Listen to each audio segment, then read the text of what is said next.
editor of that a was magazine. right on it about everything that was, yeah. But I mean, was way ahead, you know. Yeah, he'd have to be. He'd have to be as far out as any hero in his own, in everything. Like to create a magazine or a newspaper, a new one that was so successful, that it could influence the whole world, you know.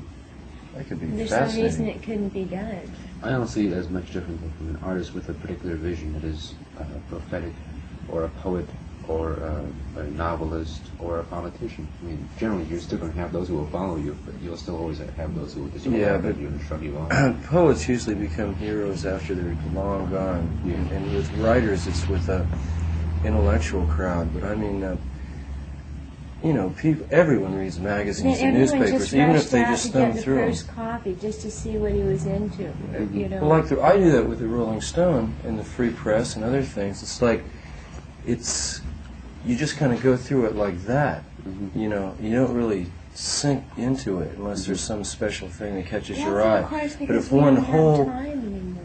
Well, no, you have time. It's just most people are more interested in their own lives, in the daily facts, than they are in widespread cultural phenomena. But if you had a magazine, there was no television, no movies, and no automobiles, you would have a lot more time to read, and then you would probably read like. Well, those people who were interested most in themselves wouldn't probably pick a Rolling Stone then, would they? Except as cultural reflections of themselves. Well, just to keep up with what's happening, I guess, you know. And it's there. I like the idea of a journalist that could become like. Not a journalist, I don't think. I think a journalist editor. A writer of some type. A publisher, you know. I mean, publishing his own magazine. Oh, that would be. Is there anything close to that kind of thing right now? Do you think? Well, Rolling Stone could have done that, but to me, they've found a successful policy, a successful commercial market, and they solidified. To move in. Well, remember the Oracle.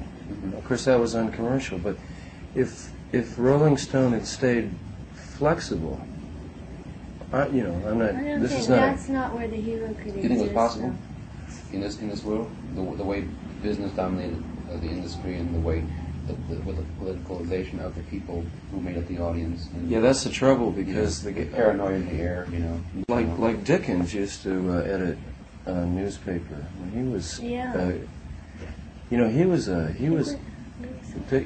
those, you know, Oliver Twist, Scrooge, and all those. He wrote all those things. Thank you. And he edited a magazine when he was at the height of his fame. And he was read by everyone in England and all over the world. They had more time to read in those days. Well, they didn't have TV. When it came, they'd sit down and read it out loud to everybody in the room. That was their records and TV and movies all wrapped into one, you know.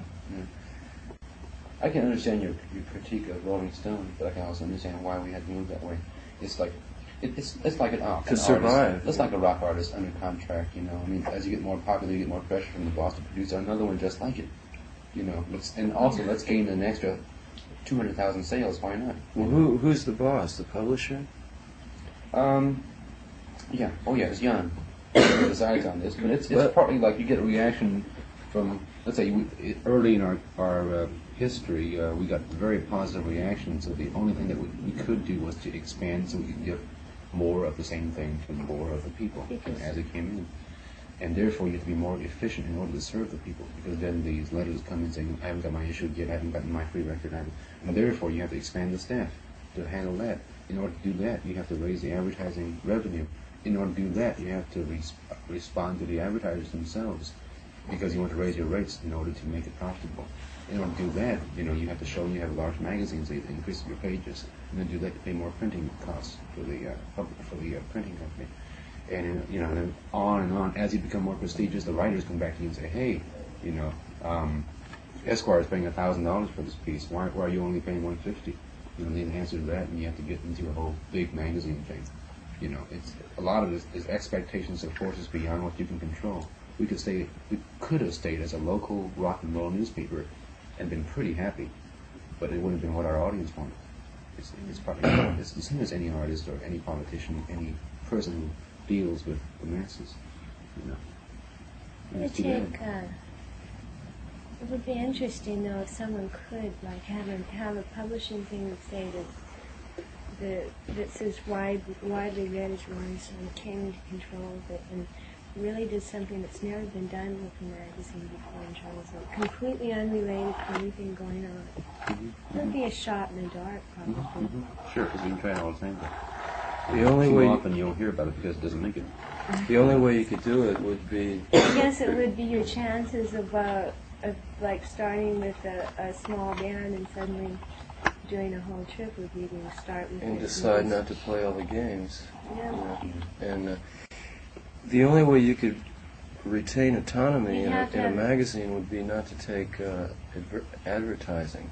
That's where magazines make their bread. You could probably, if the magazine was selling enough, you could take advertisement because you think they just want to get their if it was selling enough and widespread enough, they just want the ads to be seen, so they go along with it. But they always try and influence you. You know? They say, okay, instead of paying $1,000, we'll pay $10,000. If it were so good, you've got to look at it this way. This magazine has to be so good that they will pay anything, they will do anything to get in. And if they give you any trouble, you say, okay, you get out, we've got lots of people waiting. That's easy to do if you have a staff of geniuses to start with, and you also have $1 million backing from the foundation that doesn't say a thing to you.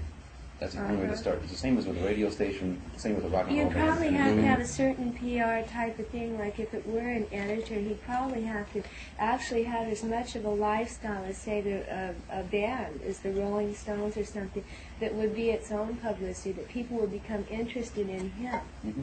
Yeah, what but he's saying. the Because thing, this is why it works with bands and stuff. the thing you forget about bands is that they have, they pay thousands of dollars for publicity, and so what you get, you think that that's just the way those people are, but it's actually what they and a staff of people have decided they want you to think they are. Well, that's true, but it isn't always publicity. Because, like, in the very beginning, before you can get to the point where you have to pay the publicity people, you got to have some kind of publicity that will get it at least started a little bit on your own. You know? That's true. So, this man who does this magazine, he'll have to be really far out. But there's one thing in this dream of autonomy that we're forgetting. Is it's one of the horrors, but also one of the great beauties of capitalism and free enterprise, is that somehow coming from nothing and struggling and contending with all those things somehow makes you more knowledgeable and more aware and stronger in a way, In other words, if there was a millionaire heiress and she said, okay, I'm going to be the patroness of a band. This is going to be, and this band is going to be, I'm going to set them up in a mansion up in the mountains. They're going to have everything they've always wanted. They're not going to have any economic hassles. They're not going to have to fuck with any of these people. Just make their music. You know what you get? A lot of shit, probably. And a lot of lost funds. Sure. You get a couple of very, weird, esoteric albums, that would mean nothing to anyone.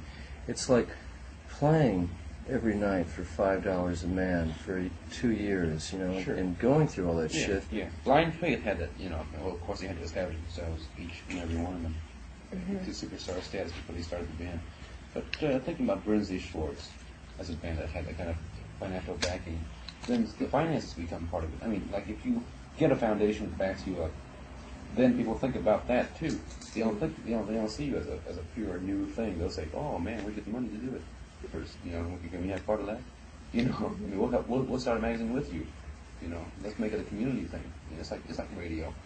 I've been involved in FM radio for the last 5 years, and people always say, well, all we need is a good benefactor. Give us a few $1 million, start our own radio station.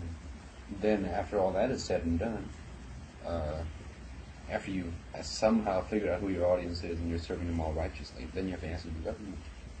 Because you can't serve them righteously and still answer the government correctly. Because you'll be saying certain words that people don't like. You'll be airing certain opinions. Unless you can figure out a way of doing all of that without using those words. Right. That's where the challenge comes in. Without that, there'd be no challenge.